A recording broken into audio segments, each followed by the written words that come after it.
Hello, and welcome to the Thirsty Bitches podcast, where we talk about anything under the sun, from books, entertainment, self-help, and even a little spice. I'm Victoria. I'm Kiara. And Catalin's not here. There's no Catalin. There's no Catalin, but we are joined by some guest hosts. We have Melissa, Vanessa, and Jen here because we are going to be talking about Fourth Wing. Now, the layout for this episode is going to be a little bit different because we hadn't had an actual Fourth Wing episode where we got to talk about everything, our thoughts and feelings about the book. So we're going to take a little chunk of time to go over some favorite moments, and then we're going to move right on to theories because Iron Flame is coming out and they got thoughts. I did finally read the book. I was worried there. I just going to tell our listeners, I begged Victoria and Catalin for this episode, and neither of them had read it yet. So I'm very proud of Victoria. Catalin has not read it yet. She just has a lot going on with work. So she'll get to it. By the time we do Iron Flame, she'll be here for Iron Flame. Yeah, she'll be here. So, but yeah, I did read it. So, but it's not I liked it. I had a good time, but it's not as important to me as it is to them. So I'm going to kind of take a back seat and just lead the charge, and they will get all of their thoughts and feelings out. So excited for you all to listen along. It'll be fun. I'm excited to get into it. I know the girls are excited to get into it. So we are going to do our quenchable moments really quick, and then we will start the conversation. And if you're new here, a quenchable moment is something happy or exciting that has happened to us over the last week or so that we want to share with each other and with you. And to start us off, we are going to start with Jen. Jen, what was your quenchable moment? I'm about to get a week off of school for our fall break. Would it have been better if it was when Iron Flame released? Yes. But it's the week before. Chef's kiss. You deserve it. Thank you. You deserve a cute little week off. It's still weird to me that you guys don't celebrate holidays, but you get a week off instead of celebrating Halloween with a bunch of kids on candy. So yeah, I feel like you win. Although last year they ended our fall break on November 1st. So we had to come back to school November 1st. Ugh. I hated Gross. it. Okay, well. I know. Anyway, moving on. Sorry. Anyways. Well, that's exciting. I'm excited for you. I can't wait to get all your snaps of what you do that week. Nothing. Melissa, what was your quenchable moment this week? So I recently got back from one of my favorite places, Michigan, Harbor Springs, Michigan. I went to a cute Christmas store. Well, that was in Frankenmuth, but yes, on the way up there. So there was all I care about. Harbor Springs had just, the last time I was there was 7 years ago, and they had just started this Festival of the Book, which is a book convention over the weekend, and I didn't know about it, and happened to see that one of my favorite authors, Erin A. Craig, was going to be there. So I asked my mama if she wanted to do a little girls trip, and so we did, and it was so much fun. It was a really cool experience to see all the different authors and everything too, and hear them speak. So, well, that's exciting. I heard there was exciting news from Erin A. Craig while you were there. Yeah, so they did announce that her book, House of Salt and Sorrows, is being turned into a Netflix series. So let's hope that Netflix will continue with it, because they tend to cancel after one season. Yeah. Okay, but on that same branch, that was a stipulation that was added into the WGA contract. So hopefully that lessens. We stop having that issue. Yeah. So I'm just excited to see her creepy vision come to life on screen. So I still need to read the book, but I'm sure it's really good. I'm glad you went. You and your mom and your family deserve all the trips. You guys have been through a lot this last year, so I'm glad you guys were able to get out and just enjoy yourselves for a little bit. Yeah, it was great. And you look like you had a lot of fun, and you sent me a lot of pictures of the Christmas store, which I really enjoyed. I did. That's what I care about. Well, that's exciting. Vanessa, what was your quenchable moment? So my quenchable moment is that Waterstones has really been popping off this week. I forgot. I blanked out, and all these special editions arrived in the same week at my house. You haven't seen any of them. You also ordered a really cute special edition yesterday. I did, but Oh my gosh, those are stunning. Those are gorgeous. A Scarlet Veil. Wow. Yeah, it's absolutely stunning. I forgot that I ordered this and it arrived. She is Aren't those sick. really And nice, it's though? the naked hardcover is also stunning. And then this one is Throne of the Fallen by Mary Maniscalco. And yeah, not only is this stunning, but like this is Stop absolutely it. Gorgeous. And I was just like, oh, what is this? I opened it. I was like, oh, I forgot I ordered this. So yeah, these are my two beautiful new sprayed edges. Love. Really quick. Did you say Mary Maniscalco or Carrie Maniscalco? Carrie Maniscalco. Okay. I also heard Mary. Oh, sorry. I heard Carrie. Honestly, I I'm heard stressed. Carrie, if that helps. I'm still half asleep, so Same. That's why I asked. I was like, forgive me. Is that what her name is? Sorry, I thought I said Carrie. Carrie No, Maniscalco. Vanessa, do you want to tell the class which one you got to order this Oh my week? I feel God. like it works really well with this episode. Thank I you, feel like I know. thank you, Kiara, because I was in like You got it too, Melissa? my dead brain, and Waterstone was like, "Oh, we have a new reprint of the Waterstone special editions for Fourth Wing," and I was like, "Do I need a second book of Fourth Wing?" Yes, I do, bitch, because I got it. The moment I saw it on Instagram, I just like. I sent it to Vanessa. I'm like, because I have been looking for Melissa and Vanessa here because I got the first edition sprayed edges, and I saw that. I'm like, oh my God. Yeah. So thank you, friend. I posted it on our story and everything too. I'm just like, everyone deserves to know this. She's going on my shelf in like center space I'm when glad. it arrives. I'm glad. So I'm thank you. so happy when you texted me back and that you got it. I was like, because last time I tried, they went like fast, and they're already sold out, and they were all gone. There are. Oh my God. I think the pre-orders are already sold out. Mm-hmm. Oh my God, that's what I've heard at least. I love you even more, Kiara. Thank you so much. You're welcome. I'm so happy. Well, your special editions look really cute. I can't wait to see your Fourth Wing special edition when you get it, because the sprayed edges are a bit different than the one I have. Yeah, so they're a bit more intricate. I want to see them. Yeah, I'm excited to see that. That's exciting. Love that for you. Victoria, what was your quenchable moment? So my quenchable moment is, and this is why I'm going to sound a little gross throughout this episode, I just got back from my company retreat. It's the first time I'd ever done one. We went to DC, and it was really cathartic, like weirdly enough. If you don't know, I work for a nonprofit that focuses very heavily on diversity and equity, especially within school spaces. And we did, sorry, hold on one second, I got a cough. We did a lot of unpacking, and I got to talk about some things that I had never felt comfortable talking about with another company, because I know that those thoughts and feelings would have never been appreciated in the same way.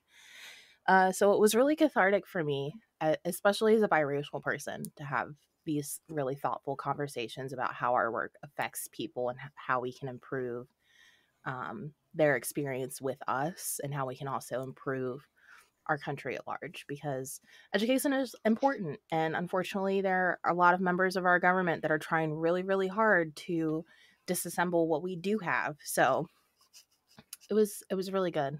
And I'm so glad that I got to do it. So. I'm glad. I thought you were about to tell everyone that you had people talk about your CalPAC bags for a second. Oh yeah. my boss and I twin a lot. We have the same name. Our birthdays are 2 days apart. We just have a lot that's like uncomfortably in common. I mean, uncomfortable in a good way. And she has the same luggage as I do. Is hers also chartreuse? We were also like twinning outfit wise. It was a whole thing. Wow. So, anyways. I still think that's so funny. All right. Well, Kiara, what was your quenchable moment this week? My quenchable moment is that my mom, she got me the work bag that I wanted. So I start my job on Monday, and she got me the bag I wanted. Is that the Baze bag? It's a Baze bag. And so it's really big. It holds, because I'm going to have a work laptop. I'm going to be shucking it back and forth. And just has tons of pockets, tons of space. It's a bit smaller than Emily's. She has a big one. Her friends got her that one. And I'm like, I don't want one that big. But this one was like the perfect size. Mm-hmm. A hoe for a crossbody as well. So Nice. I need one of those. It has like this pocket right here. You could like attach your key to it, and then the back side has like a magnetic little pocket too, and then the inside has not one but 2 drink holder pockets on the sides. Yeah, very if much. I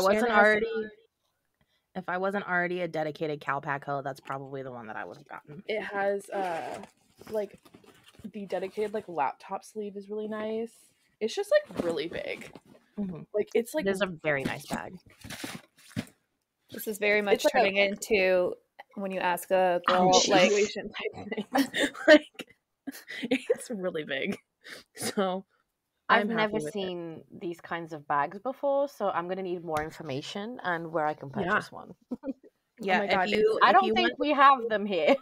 Yeah, if you want something that's sorry, go ahead, Kiara. I was talking over top of you. By Shay Mitchell. I don't know if you've seen the show Pretty Little Liars. Yeah, that's her brand. It's Shay Mitchell is one of the She played Emily. I have not. She played Emily in Pretty Little Liars. You're not missing anything. It's not my vibe of show. Don't watch it. I'd rather have dragons in my shows and my books. Yeah. Sorry. Fair. But if you're wanting something a little more traditionally like work style bag, I have the Calpac Haven laptop tote, and that is also aces. It's an excellent bag. So as you guys know, I've been on a health journey, and with that, I've been looking for tools and products to help me get my health back in check. One of the things I've really been focusing on is staying hydrated, and a product that's really helped me with that is Liquid IV. In just one stick, you get 5 essential vitamins and 2 times faster hydration than with water alone. It's also come in super clutch when I'm out and about, and I realize I haven't hydrated well enough. Plus, it's super convenient to keep in my bag or in my car in case of an emergency. Right now, you can get 20% off when you go to liquidiv.com and use the code STAYTHIRSTY at checkout. That's 20% off of anything you order when you shop for better hydration today using promo code STAYTHIRSTY at liquidiv.com. Stay thirsty, bitches. Anyways, enough of the bags. Let's talk about the book. So, really quickly, I say quickly being relative, relative to us. I want to know a standout moment for everyone. So we're gonna round robin it. I'm gonna be Jen today and be a teacher, and I'm gonna pick each person so we can keep it hopefully slightly less chaotic than normal. Because if I just let y'all run, it'll just go and go and go. So we're gonna start off, Melissa. High point for you. Thank God. Let's start with me. High point for me was I forget what chapter it was, but it's basically when all the dragons are starting to bond with riders, and it's when Violet goes to like oversee the valley or whatever, and she overhears Jack and I forget the other two talking about how they're going to go. Matter. Yeah, how they're going to go kill Andarna. And Violet's like, I gotta save her. So like that whole scene, how it unfolds with Xaden showing up with Sigale and then Taryn, because that's when we get our first view of our curmudgeon grandfather. He's the best. So that whole scene, I have started re-listening to it, and I was like, I forgot how much I love this scene. So that's my standout. Awesome. Love that. Vanessa, standout scene for you. Ooh, mine is it's Xaden and Violet on the parapet. Ooh. That one's in my top 5. Because in my head I can see it in cinematic clarity, and there's very few moments in books that this happens. But just her in like her flowing skirt going over a parapet that gave her so much trouble the first time, and she's just walking at like it's a catwalk. She's like, bitch, I've been there, done that, this is now my catwalk. And the moment that they have, and just the trust and the intimacy between them, in such a place of death. Like, I think it's such a nice juxtaposition. It's just that scene is just beautiful. Just a reminder, the parapet is 18 inches wide. Yeah. 18 inches. 18 inches, and she shredded it. Yeah, she did. Deaf who, man? I'm gonna go get my man. In a dress, hair down, barefoot, like like, barefoot. He's stressy, depressy, and I'm gonna go and help him and get him back and tell those fuckers to fuck off. Yeah, and Garrick's like, don't go, and she's like, please, bitch. off, like, we're going. Yeah, yeah, that's a good moment for sure.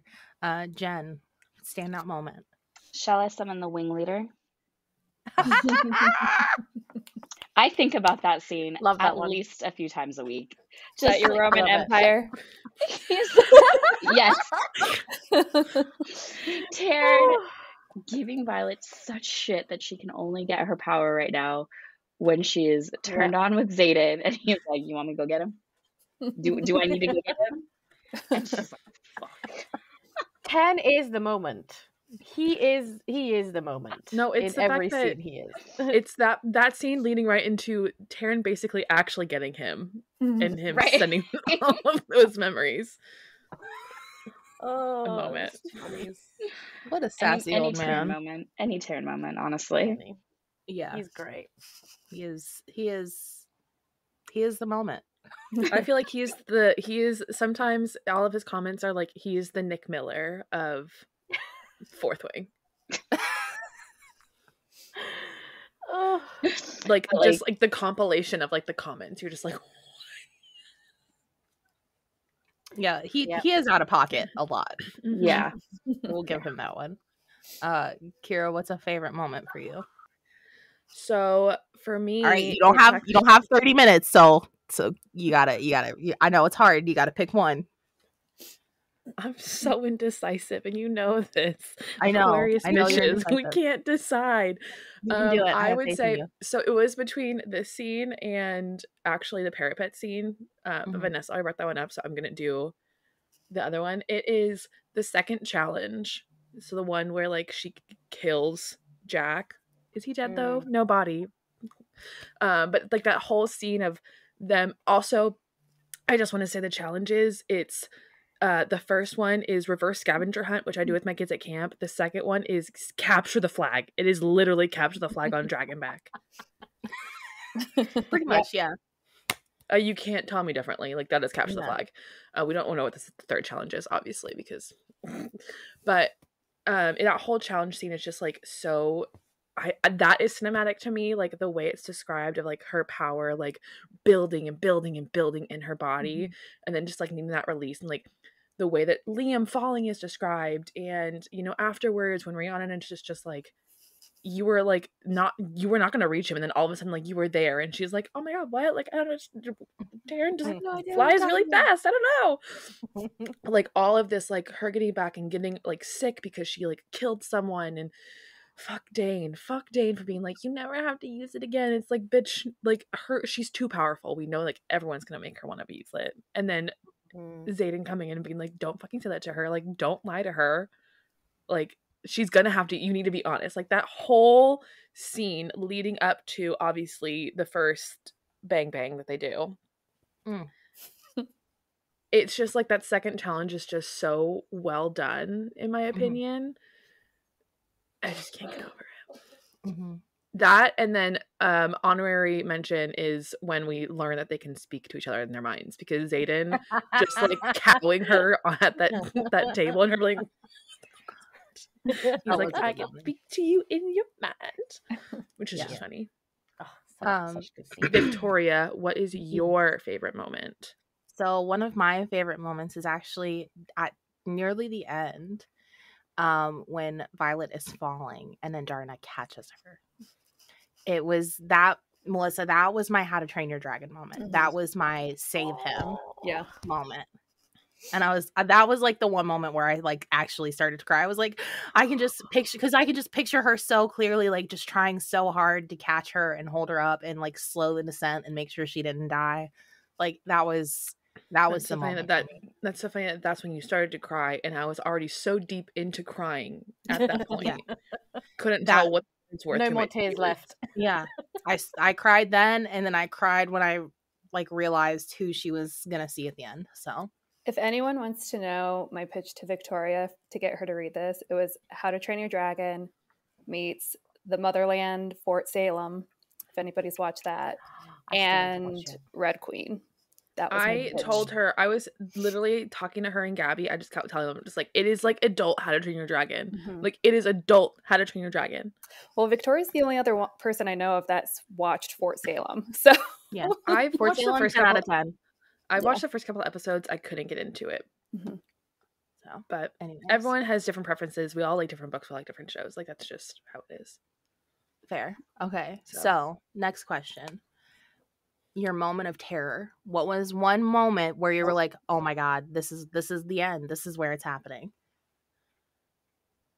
I think we all So, I'm know gonna what give you- mine is. I'm gonna give you justice. Okay, well, since you know what yours is, Melissa, you go first. And it doesn't have to strictly be for Violet or Xaden. It can be for Yeah. any of the characters. What was your moment of sheer terror? Sweet baby Liam. Okay, but is it Liam. during the challenge or at the end? At the end, when Okay. like with shit, I forget his dragon's name. Kath? No. What's his dragon's name? It starts with a D. It's something. I forget it.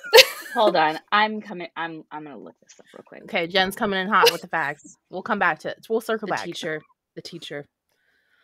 But yeah, it was just the I think there was like a sheer like scream of pain, and I'm like, oh, that's it. This is not going to end well. And it did not end well. Yeah. Well, see, I was afraid for him during the challenge. That was my moment with him. I was like, this is it. And then it didn't happen. I was like, oh, he's gonna die at the end then. Oh, see, I it's- was the opposite. It's Dave. Dave. I told you it started with a Or D. Dave. Yeah. Dave. Okay. So Victoria, I was the Dave. opposite. Since he Yeah. almost died there, I was like, oh, he's fine. No, I knew since he didn't die then, he was gonna die later. He was in fact not fine. I was mentally prepared for it. Okay, Vanessa, what was your like? Oh, I don't know. I think it is in the last battle as well.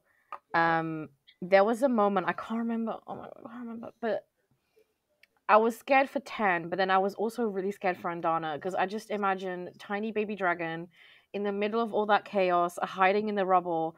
I was so scared that Violet was just gonna turn around and just see Andana be ripped to shreds by one of the venom, and I was like, oh no, please save baby Goldie. I can't. Yeah, that final battle gave me a lot of anxiety. But yeah, I think it gave everyone a lot of anxiety. Especially because she's gold, and that's like a beacon. exactly. Yeah. She's like a light bulb. Yeah. And they do mention that a couple of times. They're like, she's a bright, shiny target. And I was like, Especially her So- underside, like, is iridescent. her Like, belly it is the glows. shiniest. Yeah. Cue the shiny Jen. song from Moana. Shiny little baby. Yeah, definitely the last battle, but I remember when Violet was trying to channel all the power from Taryn, and he's like, you're taking too much. She's like, I can do this, I can do this, I can do this. I was so stressed because that's how Taryn lost his last rider, is channeling too much power. And now here he is again, this other rider who he put so much faith in, and now she's doing the same thing, and he's like, what can he do? You know, it's like not like he's gonna stop when there's so much at stake, but she's like pushing herself so far. I was scared. I was scared. Fair. Very fair. All right, Kira. What was your oh shit moment? Here goes the whole book. Everything. All of it. Okay, one, yes, because the amount of people that died in the first book, I'm like, this is not going to end well. Like, at the end of the series, like, we are going to be pulled through the fucking ringer with this one. Like, we are going to be dragged across the battlefield for sure. Especially with the way Liam died, I'm just like, yeah, this is not going to be good for any of us. And the But I fact think for that- me, I'm sorry. I was just going to say the fact that her contemporaries are not known for their happily ever afters. No, but I think she wants, I'm going to just stipulate that with she wants us to be different. Yeah, So she has said that. Well, she's, also the And fact, it's her first foray in fantasy. So. yeah. True. also the We can be fact that hopeful. one of the first characters, Dylan, confidently says he's not going to die before promptly And then dying. immediately falls off. We really Oh. thought with That's Dylan, how just this is like, "Yeah, going." okay." But I would have to say it was after Jen's scene. It was after, your favorite scene with her falling in and Darna catching her. It is when she's coming in and out of consciousness and Xaden is holding her, and we're getting bits and pieces of these conversations as he's trying to get her to safety. And he basically is like, I will literally give up everything. I will give up this rebellion as long as I could have her. And I'm like, fuck. Like, oh, he's in too deep already. Like, he's in too deep. And I'm not a type of person who's like, oh my god, he's the Tamlin of Fourth Wing. I'm just like, okay, one, people stop fucking SJMing everything you read. Please stop. Yep. It is so annoying. Like, I fully believe that Xaden is going to be like end all be all. Like, he is here through it all. Same. Like that. But I'm like, it's the same thing with like how we're doing the catch up with Air Awakens. Like Aldrich, he is endgame. Like in my head, endgame. But obviously, like when you get together in the first book, you're like, there's gonna be so many issues. Like there's gonna be so many issues. Mm-hmm. So of course, like he's in very deep, and I'm just like, this is my fuck moment. Like, fuck. Like they're gonna be torn through the ringer just to be together at the end. Like I just know it. It was when the man makes that kind of declaration, you're just like, shit. You're really shit. Yeah. Shit. So what was for yours, me, Victoria? For me, I had like a low grade level of stress throughout all of the book for Sawyer and Riddick because they're my favorite. Mm-hmm. Especially after what happened to swear Orly. to God, Rebecca Yarros, I swear to God, anything happens to Riddick, I'm gonna find you. Yeah, because Dylan made sense to me. Rhiannon, in my mind, is safe because she's the bestie. The girl has to have her bestie. Like she, at the very least, will make it through the last book. I feel like she's gonna be like a end of the last book kill, if anything. Yeah, like, exactly. So when Orly went, which I, as soon as they like had their quick little conversation before they ran across the barrel, I was like, this is it. Orly's about to go. She was too excited about the whole gauntlet. Yeah. I'm just like, ooh. So I was really stressed out about Sawyer and Riddick because I was like, I need them to be okay. Mm-hmm. So they have, as far as I know, survived. God, there's like just like those little things. Like, one, I want to know what the third challenge was for all these other bitches out here.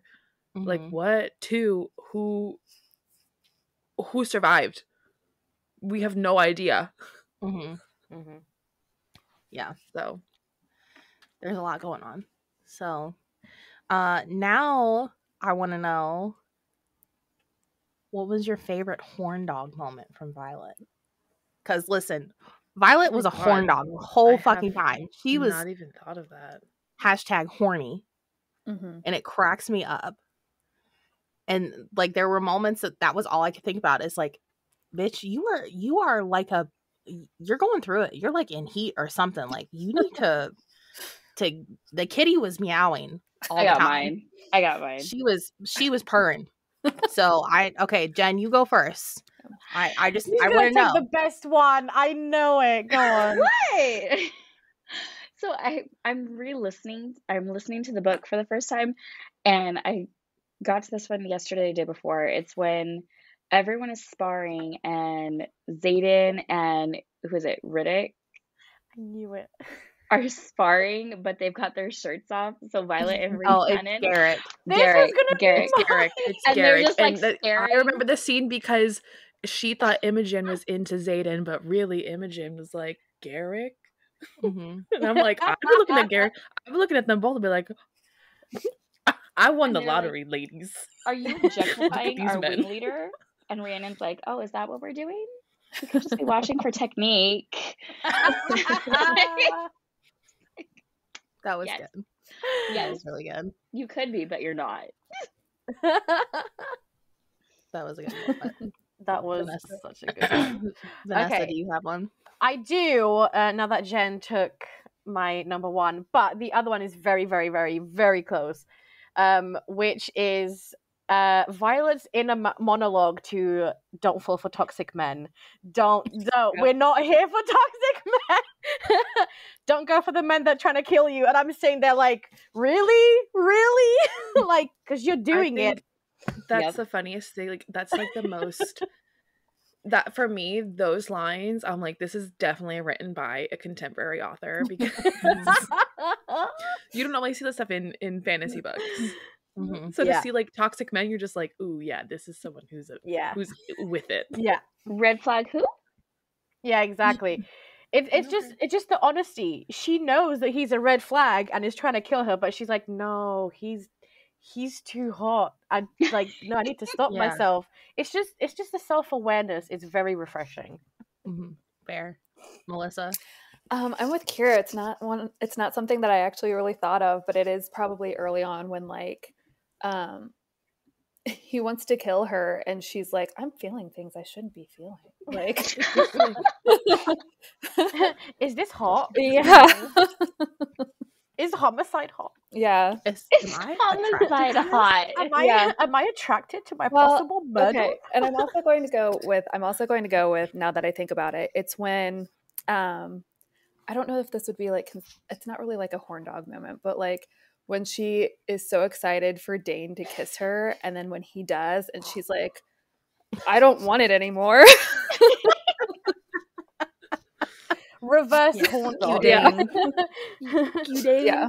But that kiss also came after him saying, you need to choose. Like, you're only allowed to have one dragon. Yeah. You need to give up one of them. And she's like, what?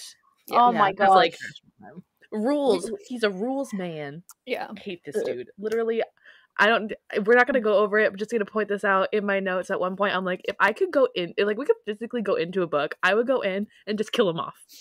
Just kill him off. Fair. Okay, but the first description of him is like, ooh, he's hot. Yeah. All right, Kiara, horn dog moment. I wouldn't say it's like distinctly horn dog, but it's horn dog adjacent.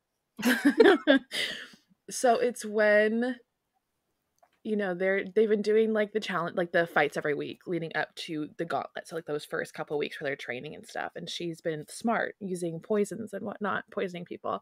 Oh my god, today she gave her poison too early, and now her partner is in the infirmary already, and she's like, oh, I just won't fight today. And Xaden's like, oh, bitch, you bet.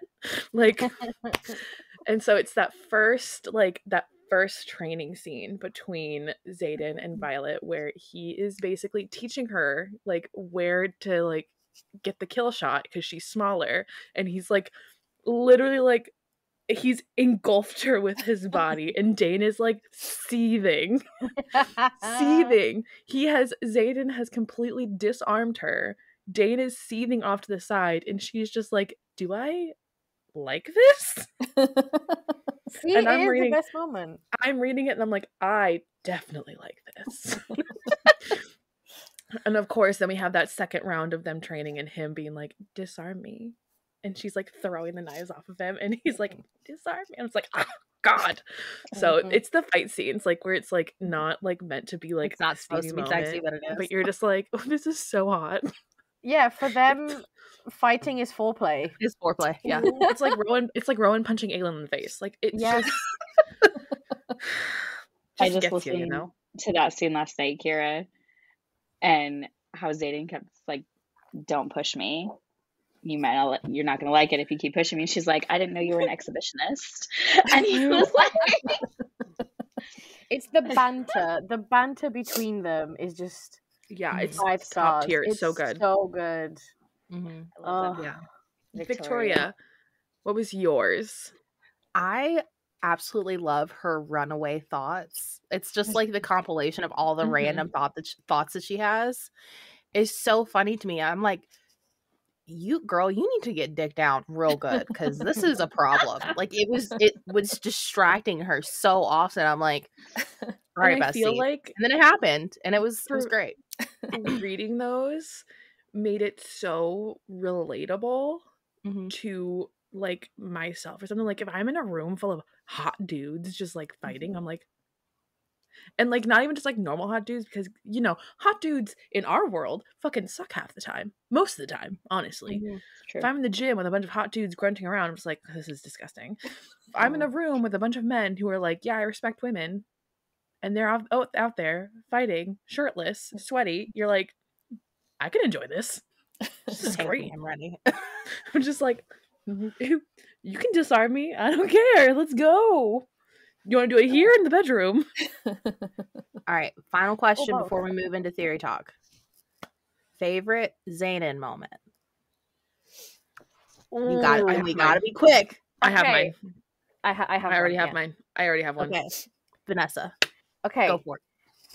When they are in the clearing and he knows the consequences of helping her, and he says, fuck it, and takes that first step, but then sees that she is handling it. He takes the first step. Even she's surprised that he has moved. But he's like, no, fuck the consequences, and I'm gonna go help her, but just stops because he realizes that she's fine. And it's just like, no, she can take care of herself. I'm not needed. And just, king moment. Sexy. It's fucking sexy. Yeah. Okay. Kiara. So I have you're holding on real tight. I have two. One is like a specific moment, and one is like a kind of overall situation. So the specific moment is when they have won the second challenge, and she's with Mira, and they're leaving Rhiannon's house, and she's like, how long do you think that mated partners could be apart from each other? And he walks out of the shadows. He's like, 3 days. And I'm like, he's funny. Xaden is funny. And it was like the moment leading into them being in the conference room and him just like speaking to her in the mind, like their minds. Like he is, you can see him like getting sassier as like the book goes on, kind of like Taryn, like he's opening up. He's like an like Shrek. He's an onion. He has layers. You're just pulling it apart. Like I was thinking that exact same thing. So like just that scene where you're just like, oh, that was what I knew when he showed up. I'm like, it's not Seagal who needed to be there. It's Xaden. And I'm like, and Xaden is down bad. Like he has it so bad for Violet. So that's my like specific scene. My overall scene is we love a man who lets the women be strong. Every single time Dane tried to bring her down, Xaden was like, leave Jack alone. Like, leave him alone. Xaden's like, throw a dagger at him. I don't know. Like, Dane was like, you don't have to use his power. You don't have to do it. And Xaden's like, don't fucking lie to her. They're going to use her for her power. Use it for your own self. Like, use it to protect yourself, basically. Like, he's always pushing her to be a better person and to use her strengths. And he's like, you might be small, and you might have this, disability and stuff, but you are so fucking smart, and you are one of the strongest people I know. Like, men who are like that, just like Xaden overall through the book, because that personality trait, chef's kiss. Like, chef's fucking kiss. He does not hold that bitch back. He doesn't crank my engine. All right, so Melissa. So mine kind of like leads into what Kiara was just talking about. And I missed this. This is the 4th time I've listened to the audiobook. So, and I missed this on the first 3. So in chapter 7, when do we have a page number? Damn, girl. No, I don't. In chapter 7, when Violet finds out that like all the Rebellion's kids are meeting for the first time, and she's hidden in the shadows. There's the one first year who's like super panicky, who says like, I can't do this. I can't do any of this. And when Xaden's like, what do you mean? And he's like, I can't do the killing. I can't do the dying. I can't do the dragons. And so Xaden says something. He says that he can't help those who aren't willing to work to save themselves. I think is totally coded for Violet, because he knows Violet. He knew she was there. He knows Violet is there. And I think going into what Kiara was saying is that is his way of telling her that like he's there to help her. And like that's, as Kiara was saying, in all those moments, he is helping her because he knows she's trying to figure out everything on her own, but because she's quote unquote at a disadvantage, like she just doesn't know how how to do something differently, even though she's trying. So like he's willing to help her, and by telling, especially since she's such a rule follower in the sense that she's a scribe first, a writer second, because she's been trained her whole life to be a scribe. Like he's helping her to learn to think outside the box. And I just want to tag onto that. It goes against like during the gauntlet, he's like, the right way isn't always like the only way. Right. And like that's why she was like, oh my god, like the dagger. That like that just Melissa, you and I get, we're like the way he like says things, you're just like, oh, he's like edging on like her learning something new, which is so great. And the fact that he's always like, you're so smart, like you're so like all this stuff, so like you just have to like think she's so fucking smart. She's so smart. It's insane. Yeah. And people always downplay it. I'm like, don't downplay the smart kid. Like, the fuck? Yeah, they're the scary ones. Right. So that whole scene, because like I think Violet sees him as like the way that he says that, even some of the rebellion's kids are like, geez, Xaden, that's harsh, like to say, like, because he basically told that kid like, then you're already dead. If you're not willing to help yourself, you're already dead and I can't do anything for you. And so like I think Violet sees that he's like ruthless in that sense, especially because earlier too, I have this as a note. Dane tells Violet that Xaden is twice as ruthless as General Melgren and more unpredictable. So like, we love it. She already has that in her head that he's like a loose cannon in a sense. But like Xaden is just very good at like coding his messages for her, I think.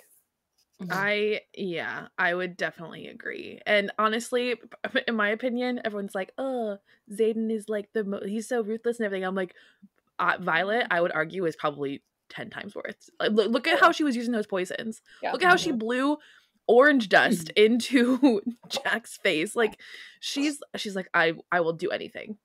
I will literally. I'm like, everyone's so scared of Xaden and how he's like General Melnick. I'm like, this little thing over here. Don't. I want to be on her good side. Fair. I'm her friend. He calls her violence for a reason. Calls her violence for a reason. My favorite Xaden moment is probably when it's after she gets attacked in her bedroom and the writers are trying to come in and kill her so they can get Taryn. And he believes her when she says Amber left. Dane doesn't. And like he did not question her. He was like, he didn't go, like he just knows that Taryn got him there and that was it. And she was like, hey, this one left, but I don't think you're gonna believe me. And he's like, who the fuck was it?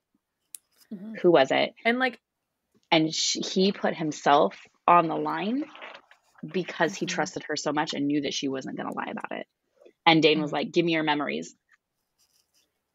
Okay, but Jen, like that whole scene, I love that one too. And every time I listen to it, I think of the Big Bird gif where he slams open the door. You mean my favorite gif? Yeah. He's like, we did it. No, and I just like that scene is so good because I was gonna say that segues into my favorite moment because that one's mine.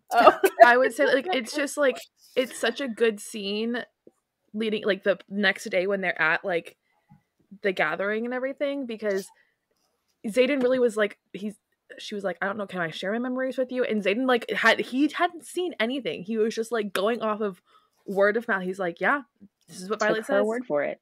Took her word for it. Like, why would she lie to him, you know? And Dane was like, no, I know her, this person.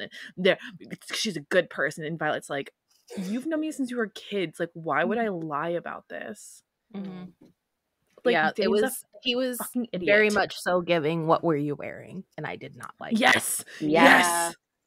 Whereas Xaden is fuck Dane. Fuck Dane to infinity and beyond. I don't know. Rebecca Yarrow said that he's gonna have like a redemption at some point. What? Like, no. And I'm like, never gonna happen. There's no coming back from that. I'm sorry. And the difference is Xaden is who did this to you, which is all of our favorite trope. Like, yes. And then the moment everyone gets the memories and Xaden gets like even more upset, I'm like, oh, Yeah, he was big man. this man Yeah. is down bad. But yeah, the Victoria. actual assassination attempt was one of my Mhm. favorite moments. Mhm. I Yeah. just the Big Bird thing just like really set it home for me just now, because that's what I think of is just like him like literally exploding into the room. Mhm. But I also like really love the moment when they're getting ready to get called to the field and he's like, somebody better be fucking dying. Like they're in the middle of their 5th round and he's like, somebody better be dead. I love So that bit. I really love that moment. But on to some theories. I'm sure everyone has something, or at least some of you have something. I don't have any theories just because I read this so recently. I haven't really like taken the time and space to theorize. I have a lot. But I will say one in particular that I'm excited to hear about is Vanessa's theory on Andarna. Me too. Because as soon as you mentioned it, I did end up seeing a TikTok about it. Yeah, I was like, oh, this is fascinating. So I Your want to know. technology is listening to you. it is. Yes. It really is. It is. But I want to know specifically what your thoughts were, because usually Yeah. you and I resonate pretty well theory wise. Mhm. So Yes. So I had this epiphany while I was going back and forth with Kiara at like 2 a.m. Oh my god, we were 'Cause I on just- Snap video for so long. Because I was like, Kiara, what if this? I happens, literally that just happens, want to that-" like, I want to tell everyone like the reason we're having this episode is because Vanessa and I were on this FaceTime for hours and we're like, we need to do an episode. Like we have to do an episode. And I immediately Absolutely. went to Victoria and I'm like, we're doing an episode. Yeah. I just wish I had taken notes because in my 2 a.m. delirium, I've forgotten a lot of it. But this one really stood out. So my theory is that something isn't quite sitting well with Andana. It's made very clear that the secret of the feather tails is extremely well kept. The dragons do not like them when they leave the veil, and yet they leave the uniquest. And Darna's a rebel. And Dana is a rebel, but she sits in line with all these other dragons, and they're just like, you know what? I'm just gonna let you chill there, even though you are breaking every like damn feather tail rule we have. And she's just like chilling, minding her own business, just playing along, being the adorable puppy that she is. And she's also just a baby. She's just a baby. And she is the only golden dragon we ever see. Mhm. What color is the cover? It's fucking gold. What's the overwhelming color? It's fucking gold. So my theory is that the reason the dragons do not say shit about Andana, and even 10 in his big ass is like, yeah, I'm just gonna let this feather tail just wander around and in very dangerous situations. So my theory is that Andana is somewhere in the line of succession to be the boss dragon in the future. The books is called the Emporium. Is it Emporium? Imperium. And we haven't met the Imperium as far as I understood it. They went off to have their dragon meeting, but even Violet and the others says they know very little about dragon politics and how their system of governance works. And the fact that Andana is protected by two of the most powerful dragons in existence tells me that Andana is extremely special. But not only does she, even in her powers, like her time-stopping powers, is incredibly important and powerful. But now that she's grown extremely quickly into a huge size, according to Xaden, that just doesn't stick out as normal to me. So I would not be surprised if people obviously underestimated Andana, and I think Andana and Violet will have parallel stories within the human world and the dragon world. And Aldana is gonna end up being some sort of future dragon the like queen or whatever. Mm-hmm. They let her get away with a lot of shit too. They let her get away with so much shit that if there was any other baby Feathertail that was out there breaking and exposing their secrets with the power to stop time, that even when they went off into have their emporium, they would be like, no, you bonded with a rider, you're like the second dragon. Like, she's exposed so many different things about their society that clearly they did not want, and there was zero consequences. Mm-hmm. Only power does that. Only future power does that. So that is my yeah. Kiara, do you have something to tie into that? Yeah, no, I just you were part of that conversation. I just had like a quick thought when Vanessa held up her book about how we don't, obviously, like at the end of the book we are notified by Xaden that Andarn is big now, different. She's a different dragon, and the Iron Flame is a different color. And now I'm wondering, I'm just like, okay, if fourth wing was, you know, mainly gold, which is Andarna's color, is this her new color, which is Iron Flame? And if it is her new color, are all the books following that going to represent Andarna? Potentially. Well, that would be really interesting. If she is the same color as Iron Flame, I would beg to believe that we will be following the colors along with Andarna. Well, but only if we find out in Iron Flame. On the colors, because Iron Flame is more of like a coppery color. So like dragons, when they turn color, is it just automatically they're this color one day and then whatever color they're supposed to be, or is it a gradual fading? I would say it would be a gradual thing normally, because as they said, like Andarna grew like extremely quickly, like way quicker than normal. And so I feel like in my head, I think of like a puppy and how like they have like puppy fur, and as they grow, their puppy fur kind of like grows out, and like you have like little puffs here and there, but then you have like normal fur. I would assume that's what it usually is with dragons as well. It's like they're growing and aging, which is why we never see Feathertail, so we have no idea. But I would feel like it's probably similar to that, and like their colors are changing as they go. Well, aren't all of the dragons that we've met so far pretty old? I would assume we haven't seen like a teen yet either. So no, she could like not be full grown still. She's basically a baby. She's a baby, and I would argue that the dragons keep them back until they have reached adulthood. Like they are not allowed to leave the veil unless they reach adulthood. Which it also goes in line with what Vanessa's saying. Like, why is Andarna out there? Like, how did she get out? Yes, we know her parents were killed, but like what don't we know? You know? And so now I'm wondering, I'm like, is she this burnt orange, goldish color of Iron Flame now that she's full grown? Because I would say, you know, the way she saved Violet is the reason why she grew so fast. Like she pushed so much energy through each other. Like that's why she was like, boom, I'm big now. Like sorry, I'm giggling just thinking of Andarna going through puberty and how she's gonna be like really quickly. I'm so sorry, baby girl. That was a really quick puberty phase for you. I'm really sorry, but I would say that it's probably like normally it would be like a slow change over time. Well, but with her it's probably very different. They did say that she would be full grown in a year or two. In the beginning. So by the time the ending of Fourth Wing comes around, it's been almost a year. It's been 8 months. Yeah. Almost a year. And they did say like some quick, some go sooner, some go slower, but that she would probably be full grown in a year or two. I really I made a note of this in my actual outline. God, where is it? I said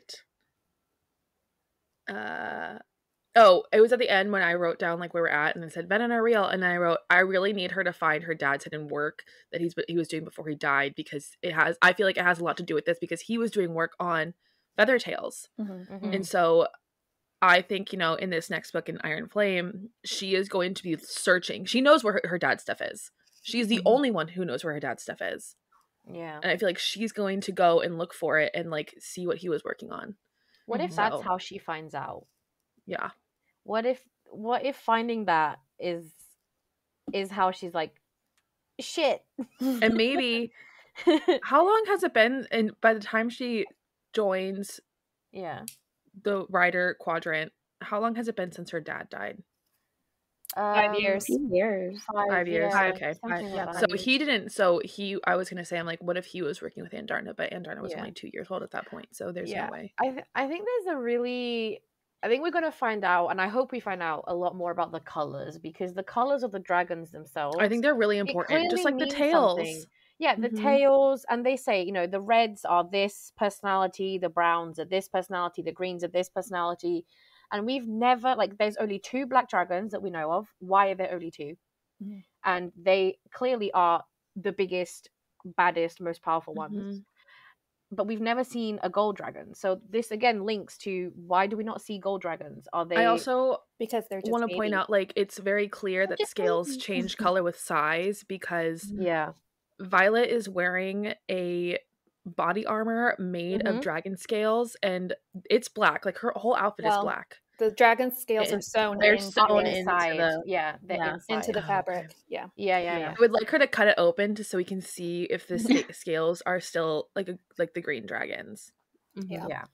because that would be interesting to know if they like Mhm. just change with size or what. Yeah. That alone, just like, I just want to take a moment to appreciate this piece of work that her sister did for her. Mm-hmm. Mm-hmm. That, like, the corset body armor Mhm. situation is just like so interesting to me. Mm-hmm. Like, I just want to like go in depth on her making that. I just had a thought right now, because Melissa, you sent me a TikTok Mm-hmm. with the theory that Mira is actually Mm-hmm. the bad guy Mm-hmm. or one of them. I have a thought on that too. And like, I don't have a thought on that. Kira's like, do not like. because No. of I how don't subscribe to that. it's basically like, because Mira tried so hard to keep Violet from going to be a writer, that she was worried that she was going to expose everything that was going on and like ruin it, basically. But Brennan told Mira, make sure Violet gets to be a scribe. Mm-hmm. In the book of Brennan's like, Violet needs to go to the scribe quadrant. Violet needs to be a Brennan scribe. knew what their Make dad was sure- working on. Make sure she's a scribe. Because Brennan knew. they're like, Brennan had to know. Yeah. But they probably thought that if Violet goes to be a writer, 1, she deals with all this other stuff, it's going to be too dangerous for her. But 2, she's not going to be able to uncover everything that she needs to if she's a writer.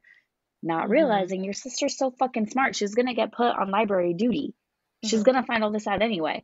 I don't think Brennan's a bad guy. I just like, the family dynamic is so interesting, because of course there's like so many people going around on the internet talking about this, like specifically her mom. Everyone forgets about Mira and Brennan and like what their roles are in this, but their mom, everyone, like, the amount of people I've been seeing talk about how her mom is like the evil one and how she made the storm worse while she was in the parapet, which, Jen, you've made a really good comment about how Jack was right behind her. Yeah, he was. And Like, didn't Jack right fall? behind her. Didn't he fall? Slipped. He slipped. He did. He When slipped. it picked up, he Mhm. slipped. She didn't. Yep. Yeah, so Who controls storms? Mama Sorrengail. She was like, Yeah. bye, bitch. So the family dynamic is so interesting, because I feel like they've all just been trying to protect Violet as much as they can in so many different ways. And then all of a sudden her mom's just like, actually, Violet's so fucking strong. Like, her mom had that realization one day. It was like, she's so smart and she's so strong. Like, she'll be able to make it through anything. Like, oh my gosh. I'm a big believer of mom is on the good side. Mom knew what, if the way Same. that she talks about their parents being in love with each other, like, so much, there's no way that General Sorrengail didn't know what he was working on, that wasn't helping him, because she was the closest one to all the big higher ups and all their dragons and what they knew and all their information. Like, I fully believe that they were working together, and that General Sorengela is a double agent. Like, she is working the bad side to help the good side. Mm-hmm. Well, Like, what chapter is it, Vanessa? It's chapter 3 or 5. Chapter 5. Chapter 5. It's a little thing being like, the top. kids should not be there while their parents get killed. Like, the kids didn't do anything wrong. Like, she is very much like on the good side, but trying so hard to not let anyone find out. So it's something like no child should watch their parent die. And yet I think it is in that chapter that's like, it's said that that she was like, yeah, you killed my family, and like she's the evil one. Where it's like literally in the beginning, I feel like that is like an episode in itself. Like, we could do a whole episode just like dissecting those little snippets at the beginning of every fucking chapter and what they actually could mean. Let's do it. But get there. I'm a big believer that, you know, General Sorengale is going to come out and surprise us. Same. Like, and the fact that she does storms and Violet does like lightning. Their powers go hand in hand. Yeah. I have another theory about her, but we can talk about it later if we have time. Okay, so real quick, I just want to jump in. I have 2 theories. One that goes back to Vanessa's with Andarna being royalty, but since we're on the train of thought of Violet's mom and how Jen brought up about Mira being evil. So first off, I don't subscribe. Okay, but hold on. So when I was reading or listening to this earlier, after I had sent Jen that, it says Mira has only 1 scar in the 3 years she's been out of the writer's quadrant. So how do you only get 1 scar? I know. Really good. I know. Yeah. It's her signet. She creates shields. Oh. She creates shields around herself. Yes. I just listened to it. I thought she expands the wards. No, she can create. So she probably tells people around herself and her. Do you really think people are gonna go out there and be like, to that part yesterday, and I was like, she figured, when you learn your signet, when you really dive into it more, which Violet hasn't yet, we don't really like. I could fully believe Violet is gonna be able to like have electricity coming out of her hands. Like, I fully believe it. When you dig into your signet as much as they do, I'm sure Mira has like a lot of other secrets about her signet that no one knows about. So go on, Melissa. So that stuck out to me. And then also earlier in the book about Lilith not being evil, because I know we're all most of the internet is subscribing to that. However, Violet has like this inner monologue that says her mom tolerates Violet, respects Mira, but loved Brennan. And Brennan's been dead for 5 years, and you can't tell me dead for 5 years. You can't tell me that his mom doesn't know that he's not actually dead. No. So I agree with that. Now, I do want to circle back to Vanessa's theory about Andarna being royalty. So chapter 19 actually has some supporting evidence on this. Just doing a presentation. Yeah, seriously. Top off. So she has her sources. So receipts. Violet's talking about like when she finds out that Andarna is basically a hatchling, and Andarna's like, no, I'm not. Hatchlings can't even fly. Please, just like a moment for Mr. Sassy Grandpa and Baby Sass over here. Yeah. Like, please take Andarna away from Taryn because she's learning all the bad qualities. Yeah, funny, but like not great. So Violet says to and Sigale's there too, and Violet says to Taryn, you let basically hatchling bond with somebody, and Taryn says he's not sure anyone lets Andarna do anything. And then Sigale says if she thought Andarna would bond, she would have objected harder to her rite of benediction. What is a rite of benediction? We don't know what that is yet, I don't think. So I think it has to do something with royalty and how they rise within the hierarchy of dragons. And I'm thinking about it, and I'm just like, okay, so we know that she is an orphan, that her parents were killed. Her parents had to have been, if this is where it's going, her parents had to have been the last king and queen. I would argue that the General Sorengale's the guy in charge of her, I forget his name. I would argue that him and his dragon, because his is the other black dragon, did something and pulled some shit and killed those dragons without people knowing. Because obviously, like, you guys know, I'm a big, like, I'm really into, like, why the dragon numbers are going down and what they know and their knowledge and how they're helping the rebellion. And I think it's because of what the people high up here have done to the dragons in the past couple of years. Like, I think Andarna is so invested in Violet is because they've both been dealt really hard losses in their life. Well, and I think too, like Vanessa was saying, and this is where it's going to go into my unhinged theory, so just bear with me. So we love unhinged. So when Vanessa was saying how she thinks that Andarna and Violet's stories parallel each other. So remember back, I can't remember if it's when they are walking through and they see the dragons for the first time, or if it's just after that. And I think it was when they were walking through. There's the one girl who got basically flamed because she was super annoying. Says that I was so excited when that happened. I was like, yes. She says that Andarna and Violet match. Violet is silver and petite. Andarna is gold and small. Okay, so there's that parallel right there. Sorry, I'm looking at That's how I knew she was gonna have two dragons. I knew in that moment, I'm like, she's gonna have two dragons. Okay, so then also chapter 15, when Taryn is bonding with Violet, Violet says he knows who and what she is. Okay, so you just sent me that. You just sent me a TikTok. You're like, what does this mean? I'm like, I don't know.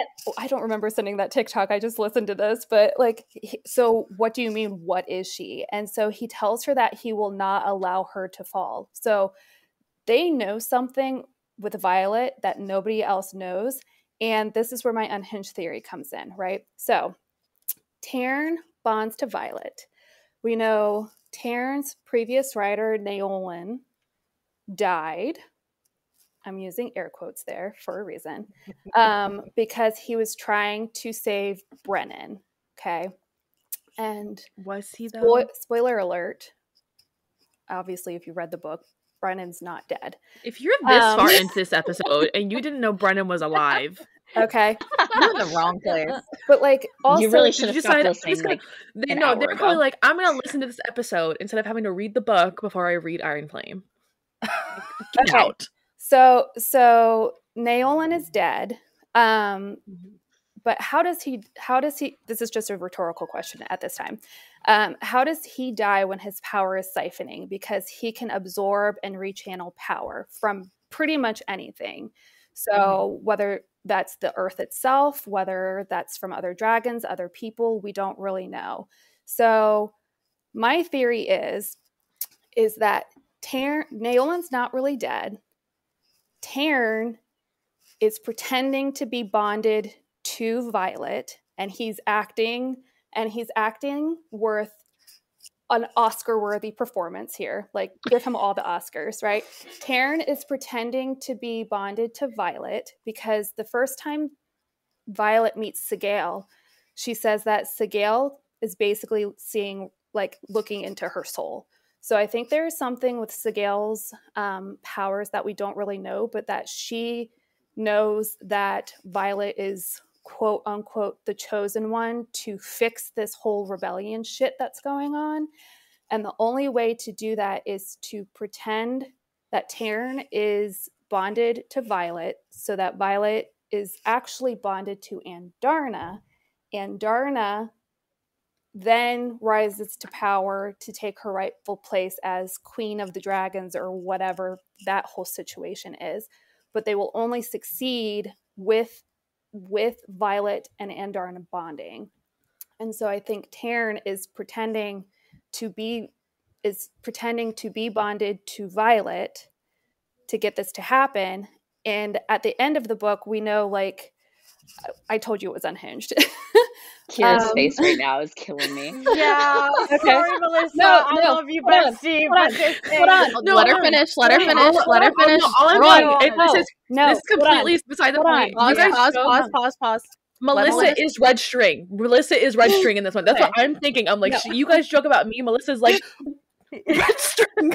Okay, let her finish No, before any other commentary. Because at the end of the book, right, there's the whole situation, the final battle at the end of the book, and we don't know what's going to happen other than we think that Xaden is going to have to pretend that he's dead, right? And I think we've had this discussion before of if Xaden dies, Sigale dies, or Sigale dies, Xaden dies, but because Sigale and Taryn are also mated, if Sigale dies, Taryn dies. So, but if Taryn dies because Violet is still bonded to Andarna, I think that's how they can get away from basically Violet dying. But here's the thing. I think Andarna is going to turn out to look exactly like Taryn. I think she's going to be a black dragon with a Morningstar tail, and they will say Andarna died in that fight. And that Andarna is pretending to be Taryn. All I know It's unhinged. is that the only thing I will accept at this point is Taryn and Sigale, they fucking have to, they're not allowed to leave it. They can't be apart. So it has to be Andarna that goes back with her. Yeah. Right. Because I fully agree with this. If Taryn goes back with her, then he's going to be leaving every couple of days. Right. And they're going to be like, well, you said that they were dead. Mm-hmm. And he's like, oh. And they can get away with her being like, oh, yeah, like totally dead. I survived because I have 2 dragons. So even if one died, half my soul is still saved with this other bitch. Yeah. Like, but see, that's the only thing that makes sense. So if she pretends to be Taryn, that's fine. I don't care. The only thing that makes sense is Taryn has to stay away. Yeah. If they want to succeed with anything. Well, because I don't think she could. Sorry, go on, Melissa. Because there's also earlier in the book too how like they're constantly protecting Andarna because nobody else realizes Andarna is a baby. Like the reason why they don't know much about Feathertails is because they all think Feathertails are actual full-grown. It's a complete different so sect of dragon. I don't know that I buy the fact that like they would let them see, that Xaden and Violet in the rebellion would let anybody see Andarna as fully grown because that would just be cause for because there was the one professor who even asked Violet, was like, hey, can I do some studies on Andarna because we don't know much about Feathertails? And she was like, no, we're not doing that. So like that also goes into this whole consent thing. Like she's saying no means no, get the fuck away. So I don't know that I can get behind the fact that like they would then take Andarna unless she looks exactly like Taryn. You know, because then they'd be like, well, what do you and this is the most confusing part. That is the literally most confusing part. Like, obviously we know she's going back for her 2nd year. Like that has been, we've been given that information. We know she's going back. I'm assuming she's going back to rally her friends, to rally the rest of the rebels, to find her dad's information, and to find anyone else that would be willing to help the rebellion. Ultimately, and also to like learn about her signet and shit. But the only thing that doesn't make sense is if she brings Taryn back, Taryn and Sigale are connected. We all know this. They have to go back and forth.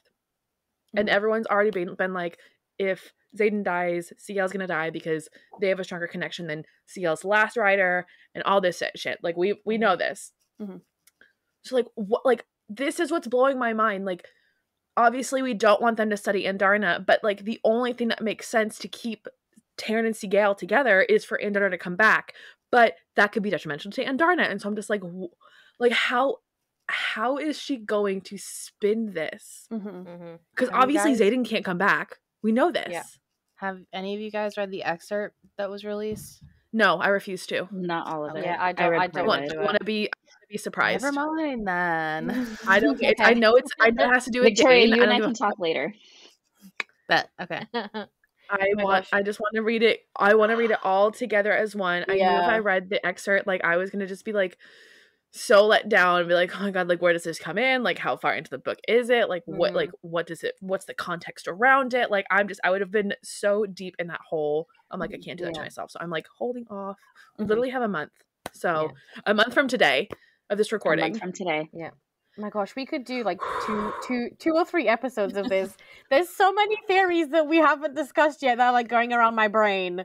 Well, And I'm unfortunately, our schedule doesn't allow for that. So I know. oh, But I will say this. So I do have a small one. When I did my first reread, chapter 5, Jack makes a comment about precognition. And obviously we know Andarna as a feather tail, she can slow time. And so I've been thinking about this. Like, what as an adult, like, what's going to be her power? I feel like it's going to be related to what she could do as a feather tail. Like, either she could see the future, she could see the past, or this is my unhinged thing, they could travel through time. I like this theory. But wouldn't that be so cool? The complications of having she plays with time, like it has to be something. I know. Just even writing it. Just like even writing it.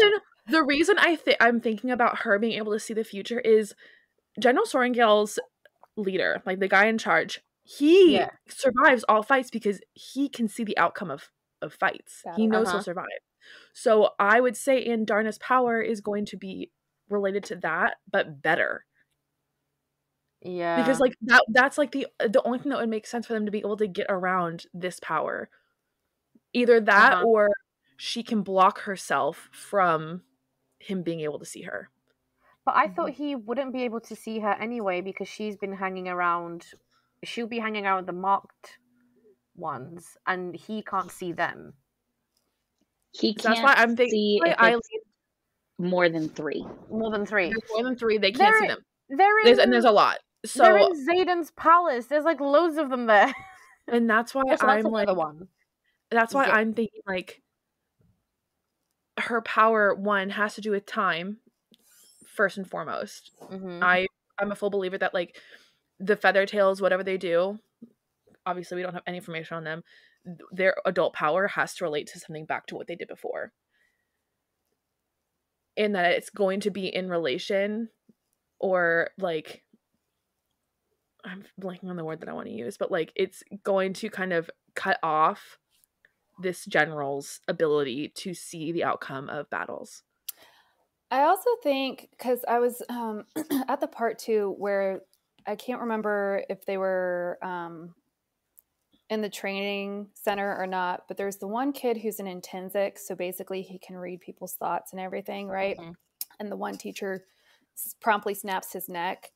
That was jarring. It seems like such a throwaway moment, but I feel like that's going to be more important than it actually is. I do too. Yeah. I think so too. And I'm wondering if it ties in with what you're saying, Kiara.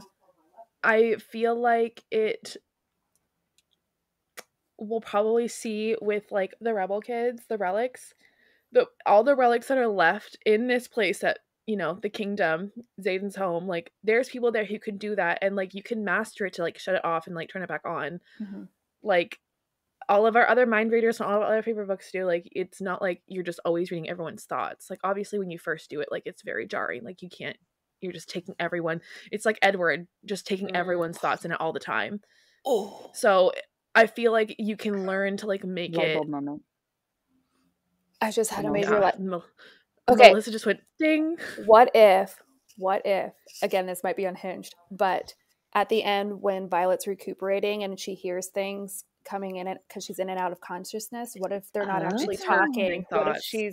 What if she's an listening to the thoughts? And she's that able would be to really because one of my favorite scenes is Xaden having like saying those things about like I would rather live my life than not live without her and everything. And what if those were just his thoughts? Like why would he say that out loud to everyone? Well, and what if she's able to accept it more than the other kid, because what if it rushes to you all at once? She can already hear his thoughts. But because she's been like unconscious for days on end, like she doesn't realize that it's this whole flood of like people's thoughts coming in. But the thing is, she's already very familiar with being able to distinguish because she's been having conversations not just with Taryn but with Andarna, Sigal, and Xaden. Like she knows how to block out another human already. Yeah. And that would be really interesting from the government side, having someone whose lightning power is so powerful, but at the same time having a secondary power that it warrants immediate death. What do you choose? What do you do? What do you do when you have the most powerful signet and also the most dangerous in one person? That is a really nice parallel. I like that. That is. But then I think we may also be forgetting that part of the signet is who Violet is at her core. Yeah. So like, we keep talking about the dragons in terms of the and second she's signet, smart. but And she's so smart. What else could she could come out of her that we haven't seen yet? And that's why, like, and I thought about this. That's why I'm like the precognition type of thing, like seeing the future, would work so well because she's always thinking of like how like all the steps that she can take to get through something, like with the poisons and stuff. Like she was thinking like, how many days ahead do I need to do this? Like when should I give it to them? Like how am I going to do this? Like she is so smart, and so having that ability to see the future and see the outcomes of certain things like would work in tandem with her intelligence. I want to know. I want to know what the new signet power is. Maybe she gets the ability to read a whole book just by touching it in a few seconds, because that would be a very useful signet that I, for one, would die to have. So maybe that's something like that. You know, I just think it would be like touch. Oh look, all the knowledge is in my brain.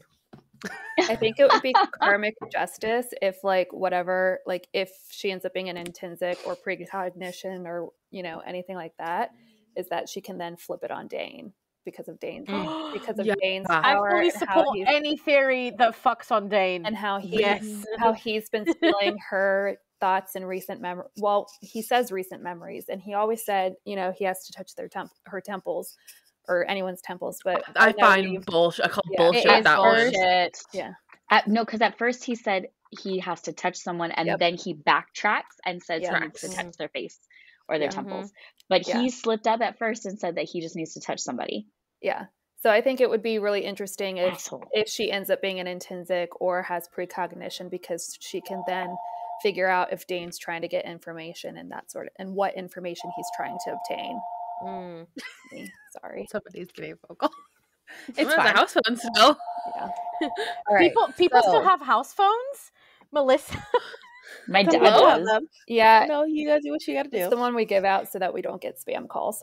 Nice. All right. So everyone has lots of theories. We could go on about this for ages. Many. We don't have ages, unfortunately. But really quickly, I do want to know, what is one thing that you really hope to see in Iron Flame? Liam. One thing. Stop. Okay, Liam is Melissa. Shit. All right. So serious answers only. That was a serious answer. Okay. All right. Well, Melissa's got hers then. Vanessa, what is one thing that you really want to see? Oh man, you've really put me on the spot now. I haven't even thought about it. I can go first. I'll let you think. Can you come back to me? Yeah, come back to me. I'll circle back to you. I'm really excited and really, really, really, really, really hope we get to see the relationship with Violet and Brennan develop more. And how is he going to mentor her? Because you know he's going to. Because she's an adult now. My little sister, who I wanted to make sure got to be a scribe, and now you're a writer, and what the fuck are you doing here? And you just almost died, and now you're with the enemy, but now we're in a rebellion, and you've got 2 dragons, and what about mom, and what about Mira, and all this stuff? And he doesn't even know that their dad is dead, because it was only after their dad died that Mama Sorengale was like, well, you get to go be a writer.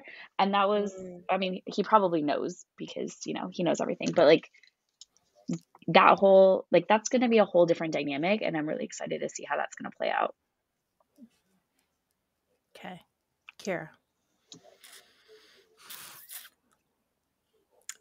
I think I have 2. Yeah. One is the development of like her relationship, not to just like Brennan, but like to Xaden and to Imogen and to Garrick and everything, like after everything, like the aftermath, and learning this like new place, like being in this new place and like understanding it and everything. But also her going back and like finally telling like all of her friends like what's been happening and getting them to join this rebellion, but also finding, I know she's gonna find her dad's work, which is, I just thought of this when Jen, when you brought it up, like when you said Brennan like has to know that their dad died. Why are they searching for his work when they should have burned all of his stuff? You know, so I'm interested for her to find these papers, because you know they're going to be really fucking important, and I feel like it's going to really open a door for all the things that we're going to learn. So I'm just excited for her to learn, like grow herself. Basically, it's like more growth, more learning, getting her friends involved, and then crying when she sees Liam's sister. Yeah, I will be crying for that. I do have a serious one besides the one I said, I guess. Okay, well, let's go for it. I'm interested to see more about how, if Violet finds out how Mama Sorrengail obtained the blade that kills the venom. Yeah. And pulls the whole like White Walker situation. I want more information on that, so I hope we really get it. And you know she left that on her desk like on purpose. She knew. Okay. Victoria. Vanessa, we're hold on. Oh no, Vanessa. Because she asked to come back. Yeah. I think I am looking forward, and this is a serious one because I do like this in books, is the groveling that Xaden is going to have to do to gain Violet's trust back. And there are books that do it terribly, but I believe that Rebecca Yarros can do it in a very mature and almost like intimate as well, but also add kind of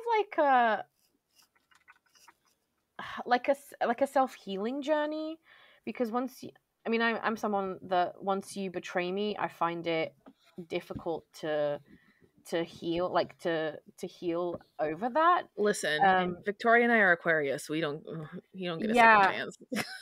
Yeah, and bye. So that's like, I want to know, like, yes, I'm with Kiara. I believe the end game, but I want to know how that relationship is going to be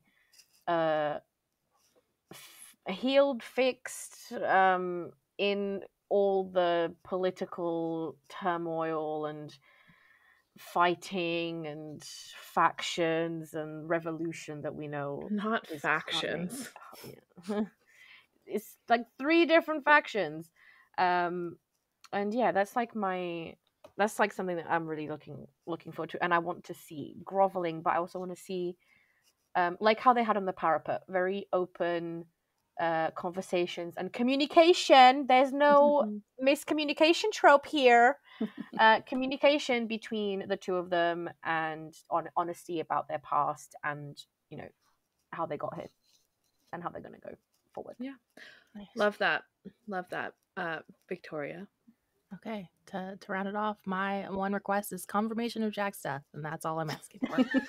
Literally, nobody, no crime, nobody, no death.